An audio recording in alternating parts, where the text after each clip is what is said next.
Well, here we are again for our penultimate episode review of Star Wars Skeleton Crew. This is episode 7 of 8. One more to go next week. We'll see how it all wraps up. But until that happens, we're going to bring in my co pilot, King Z, who is going to walk me back through an episode that I watched exactly once in the middle of a very busy workday. Thought nothing really happened a whole lot until we got to the end, and then some decent stuff happened, and a little of this, a little of that. And we'll go from there, give or take. What's up, dude? Hey, what's happening? And this episode was a little bit more than just something happened here and there. It was actually a pretty fun episode. I was kidding. My first take right off the rip is I like that the Jude Law character, Janana, not going to work here anymore, has gone total bad guy. There's no path back. There's no redemption coming. That whole thing is not like they sold him completely as the villain now. Like that's on now. It's just on like Donkey Kong. Yeah, I like that. I don't know if you had a quick take on that before we kind of walk through any of the other the highlights and what happens. Yeah, this goes into more of what they were probably planning for him, because it started off with him being the prisoner and he was trying to con them to get him out, and then he played on the whole hero worship of Jedi because he's a force wielder, and then you did see slowly he was getting more annoyed, and always trying to seize power, always trying to work the back end, and now he's just like using just straight power to take it. I think the mask is all the way off him now, because he even called Wim out and was like, "You're the worst of them." I'm like, oh God, that kid's like 90. You got to make him cry, really? Like, stop it. Like, that's a little unnecessary here, fella, but I like it. But let me ask you this about John and before we move on from him. Is this dude a force-using Jedi? We saw him slip cuffs again in this episode where he was just like, cuffs done. Now, I don't think he's a Jedi. I think he's a force wielder. Maybe he was a Padawan that got kicked out due to his tendencies. Like he's not, I don't think he's fully trained. As you can even see with his lightsaber battle, like he was like, I mean, his lightsaber threatened type thing. It looked awkward. Like it was like he didn't really know how to wield it, but he was just trying to make it look menacing, it's like he was out there like they were, like grill tongs, like flipping like beef that was too big, man. It was a little weird. Yeah, he didn't even click it twice. He didn't click it twice either. You got to give it the clicky click before you actually start putting shit down on the grill. Come on now. But I do like that he took SM33's head off pretty pimp like. I thought that was pretty slick. I'm like, oh shit, you killed a character. You're definitely the villain now. There's not going to be another pirate that comes along and is like, no, I'm still the big bad. Like, it's this dude. No, how he treated Brutus too. Brutus is there. He's being held. It was like cold-blooded. Oh, dude, as soon as that happened and he picked the gun up, I'm like, yeah, no, he hit him with the meme. He hit him with the meme for sure. I was like, okay, that's good. I was getting a little sick and tired of werewolf space cop Captain Brutus over there, but he still blanked him at point blank. I got him at point blank. I mean, that was pretty savage for a kid's show. And they finally used Urkel's name in it. They called him Gunther. They did. I'm like, okay, so even in a galaxy far, far away, the name Gunther needs to be pronounced with that overwhelmingly like Swedish chef accent. Really? Yeah. Gunther. Gunther. I'm like, all right. So he survived acid. You got a funky name. And then God bless Jaleel White. He's still out there working. But I mean, that character turned out to be a nothing burger. I'm glad my Facebook feed was full of this guy being cast in that role for like a month ahead of this show. It's the most press the show got. Whatever. I don't care.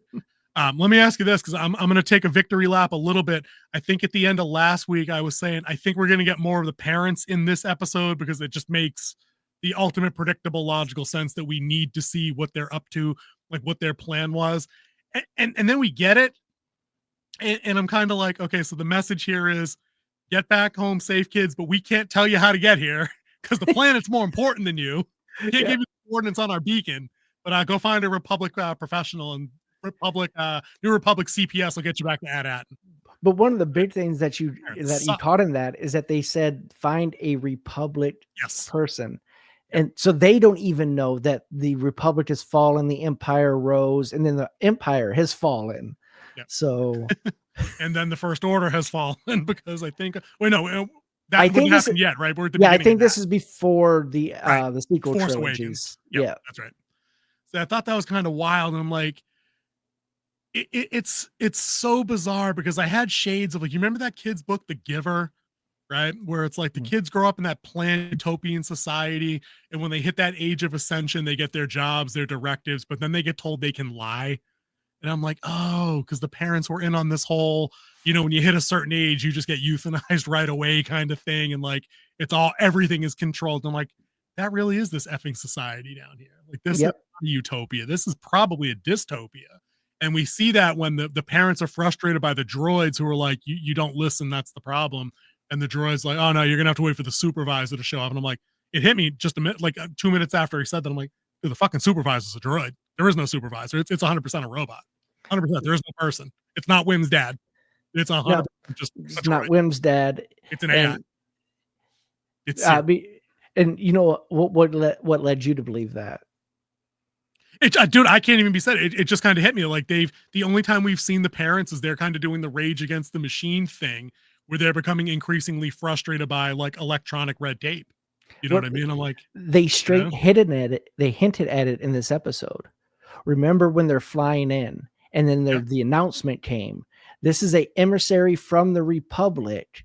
Let him go and do his duty. Everyone's on temporary lockdown, and then you saw the grass come up and like the landing pad that hasn't been used in years. Weird. Yeah, I was like, it was weird, but that makes sense when you frame it like that because it hasn't been used in years, and they've just been producing gold this whole time. Yeah, and like what it was is that you had that pirate who had a ship that would come in, they would load it up, it would go out, and then they would make money, and he automated the process so he didn't have to be there, so he could go spend the money. Right. So it's programmed for that ship to come in and get the money. Like that's why when it flew in, it wasn't attacked. It went green because it was to protect the barrier and everything was to protect his investment. And that's why that ship got through. So what do you think happened? At one point it randomly crashed, and that's how Wim found, because it was embedded in the ground. Like it wasn't in a hidden landing zone like the one they landed actually through when they took it down underground, like you said. So something must have, maybe we'll find out. Maybe it might have been like mutinous crew members. You saw the one guy with the knife in him stuck up against the wall. So you had that from the first or second episode. There were a couple of dead pirates on that ship when the kids first got on. You're right. Yeah. So that's more the mystery revealed there. But I still say definitely the supervisor is 100%. One, I don't know if it goes down the way. Is that 100% disappointing or not? I don't know. Is it? It's that or the pirate, and he's just hiding, like he's hiding there, like on life support or something, or one of his crew members. I was hoping for like more of a Wizard of Oz man behind the curtain kind of thing, but like the more you just described, like when you put all the pieces together like that, I don't think it's going to go down that way. But there were a couple of other scenes that hit pretty good. The everything with Ja at the end, with the lightsaber and the fake menace but real menace, the parents coming to get their kids because they're home, they know they're home. Yeah, just the droids let them know. The droids let them know, and I'm like, so this dude, because the supervisor said he's an emissary. There's no security protocol for a dude pulling a lightsaber and taking hostages in an open vault. Okay, it just seemed a little odd. And like, is the supervisor must have been a pirate at some point then, right? Like, is the supervisor running the whole scam? Because otherwise, how do you not have security for that shit? It just seemed weird. It did seem weird. One of my favorite parts was when they were talking about claiming the ship, and then she comes in and she's like, unclaimsy, and he's like, it doesn't work that way. And they're like 33, and he just knocks him out. He's like, close enough. That's a kill, dude. Thank you, Nick Frost. That was hilarious. Number one, right? Yes. Number two, that shit would have killed that dude. I don't care what that helmet was made out of. That was a full on, Smee threw SM-33, put his hip in it, kind of popped it right in there and drilled him. And then in the next cut, we see a bunch of knocked out pirates in a line. Like he basically battering rammed all of them. Yeah, like, that's pretty effing epic. But again, that's probably the best character on the show. I laughed out loud on that one when I saw that punch, and he's like, close enough. I was laughing. They framed it perfectly because the fish just comes in out of frame and just connects with the side of his head. It wasn't like a medium or anything like that. It was like, nah, bonk. It was pretty good. I did like that. But there was another bit with the with the unclaimsies, which was pretty funny because it is a kid character on a kid show. That is something a kid would say. It's a very recognizable thing. But I'm like, all right, wait a minute. So if a pirate can only be captain of one ship, right, and he says he's giving up, he's going to claim this ship, and then she's like unclaims, why didn't she just claim the fucking frigate? Saying it's got a lot of guns, got a big crew. Maybe that should have been the go-to plan, Fern. But they were also told that this ship was the key to get back to the planet of At True. Attin. But they were already there. They were already on it, though. No, they weren't on the planet yet. They were outside the barrier still. Oh, that's right. That's before they sent the scout ship down. That's right. Yeah. You're right. Even still, I'd be like, all right, so I got a frigate. I'm still in a better position to figure out what to do next when I've got a frigate than the little star cruiser that they had. But I thought it was still kind of funny. I did enjoy the kid humor there. I want to point out something that they did an episode or two ago that I missed and I thought of after the fact because it almost came up again here. At the beginning of this episode, when the parents are trying to assemble their beacon, their probe thing out in the woods before they all get taken down like an Olympic baton relay and get stunned one at a time. I'm like, the droids can't all just fire at once. Really? We just can't. There's like 5 of them. They're not all very athletic, particularly, Neil's mom. Really, we couldn't just whatever. Yeah, they're all pretty slow. They're all, I'm saying they're all middle-aged, middle management. They let themselves go. I mean, one of them was probably varsity at some point. Maybe Wim's dad, track and field, football, something. I don't know. Maybe the ladies, maybe they were field hockey, soccer. I don't know. They look pretty volleyball, something, the softball, whatever. But Neil's mom, when they're putting it all together, she turns around, she gets out half the line. I have a bad feel, and it's like feeling about this. I'm like, okay, so you're recycling dialogue. I hate that. I hate that. But in a previous episode, before John Ananad made his heel turn, he used the Qui-Gon Jinn line, your focus determines your reality. I'm like, you dick. Like, you can't do that. That's not a proper callback, homage. Like, that's not a thing. It's just like when I was shitting on Alien Romulus last summer. I was like, you can't have another character use the get away from her, you bitch line. It's universally owned by Ellen Ripley, period, no exception. It only comes across as hilarious and try hard if you guys try to write that back in. So I thought I'd point out that they used it at least in a joke context here, but it was still annoying. I did not like that. Did not like that at all. But talk about John Anad talks his way out of trouble. Brutus gets killed. We covered that. I don't know that a whole lot else happened except at the end of the episode. John Anad gets to basically take a bath in all the gold because that shit was crazy when he's just like letting it run down off of his face like metal dominoes for 40 uncomfortable seconds.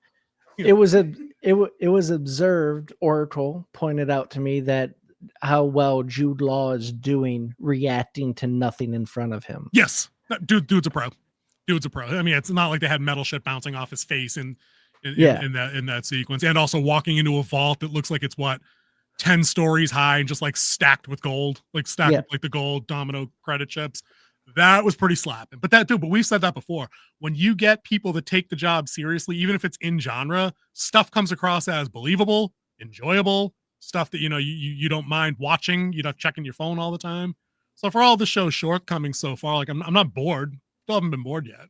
No, it's still a fun show. It's the story's thin. Some of the reasons why they have to go to certain planets is thin, but it's fun. They're doing it in a fun, whimsical way. Yeah, I mean, it's got that Amblin Entertainment vibe. Like, it's very much E.T., Goonies, Stranger Things, like all those things. It's got a very loose Star Wars skin. I will say this. I could see where this might get that accusation where somebody else had that screenplay idea for a feature about kids that get marooned in a spaceship and get black hole, warp speeded, light speeded somewhere else. And then Disney or Lucasfilms picked it up and were like, if we mention Jedi, this might be something we can turn into a limited. You know what I mean? Like, it definitely has that vibe because we could legit remove the lightsaber, the references to Jedi and the New Republic, swap in a different spaceship instead of the X-Wings, and here we go. It's like it's its own thing. I mean, if you add Christopher Nolan, a whole bunch of farming and some slow motion. Not Christopher Nolan. Zack Snyder. Zack Snyder, that's right. Farming. Zack Snyder. 4 hours of 30 frame a second slow-mo. No, thank you. Never again. You talk about the Acolyte, never again. Dude, never again on the what was that crap called? Rebel Moon. Rebel Moon, part 1 and part 2. We watched them both. Good God. Anyway, so this episode ends on I guess they wanted it to be a cliffhanger. Joss springs his trap. He's got the parents and the kids. The droids don't seem to care. He's got a loaded lightsaber ready to go. He wields it like a baseball bat, but I mean, what are you gonna do? Like, what's this guy's end game for next episode? Like, is he just gonna load the ship and go? Like, who's gonna stop him? Who's gonna stop him from coming back and doing it again? And that's where my prediction from last week comes in. You're Did it? about to Remind get me. Star Wars Home Alone. Okay.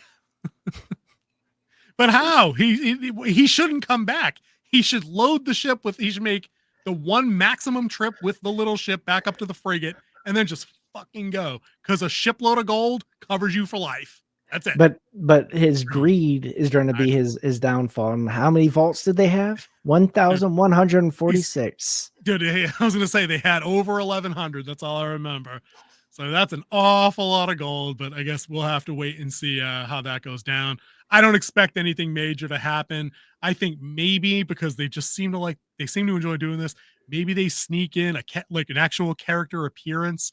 Like, do we get the he was one of the X-Wing, the Rangers. We get I can't remember the actor's name. He's Asian. He was on The Mandalorian. He's like one of the high-ranking Rangers that Mando knows. From Kim Convenience on Netflix. Yes, he's him. I can't remember his name. I like him. His name on the show is Kit Carson, I think is the character's name. Like, does he make an appearance? Like, do they have one thing stashed? Maybe they do for a finale, but I don't know. I'm gonna keep my expectations low and just enjoy it for what it is and go from there. That's all I got on that, I think. Anything else from you, or can we move on to the Frostcast live stream in 20 minutes? We should probably do that. We probably should. You're catching this the day after is when you're actually going to see this video. Oh yeah. So go ahead and check out Frostcast, which is happening before this, kind of in a weird way. You got to think fourth dimensionally, people. That's right. Time is only an illusion. Let's get out of here. Yeah.